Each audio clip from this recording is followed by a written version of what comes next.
দেলোয়ার শিকদারের এগেনস্টে অভিযোগ 1971 সালে অন্যায় করেছিল দেলোয়ার শিকদার, তার এগেনস্টে অভিযোগ দায়ের করা হলো 2009 সালে।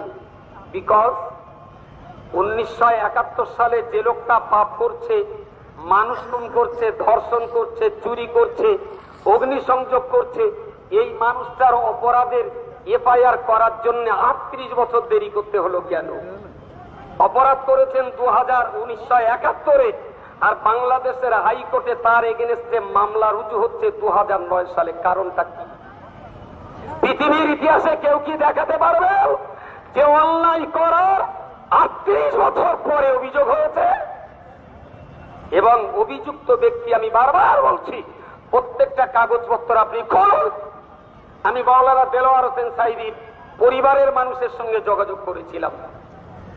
আমি ব্যর্থহীন ভাষায় বলছি, আমি জামাত ইসলামের সমর্থক নই, আমি সিলসিলায়ে ফুরফুরা শরীফের সমর্থক।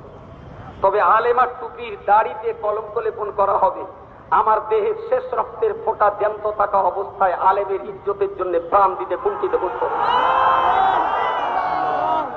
সাঈদী জামাত ইসলামী করে, কে হালিদিস করে, সে বেরেলি করে, কেউ আল্লামজাবি করে, সে গায়ের মুখাল্লিদ কিংবা মোহাম্মদী।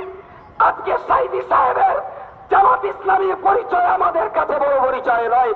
গোটা দুনিয়ার 210 কোটি মুসলমান আল্লামা সাঈদীকে জীবন্ত কোরআন বলে তারা সাক্ষী দিয়েছে। এটাই হলো বিশ্বের মুসলমানের কাছে মাওলানা দেলোয়ার হোসেন সাঈদীর সবচেয়ে বড় পরিচয়।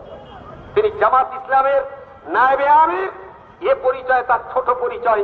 তিনি আল্লাহর কোরআনের বিশ্ববিখ্যাত মুফাসসির, এটাই হলো সাঈদীর শ্রেষ্ঠতম পরিচয়। সুতরাং আমি আবার বলছি, আমি সিলসিলায়ে ফুরফুরা করি বলে জামাত ইসলামের একজন আলেমের কাঠগড়ায় তোলা হবে, জামাত ইসলামীদের একজন আলেমের জেলখানায় বন্দী করা হবে, ফাঁসির দড়িতে তাকে ঝুলিয়ে দেওয়া হবে, আর সিলসিলায়ে ফুরফুরা শরীফের মাওলানা হাতে চুড়ি দিয়ে আর পায়ে আলতা পরে নববধূর মতন বসে থাকবে, এটা হতে পারে না।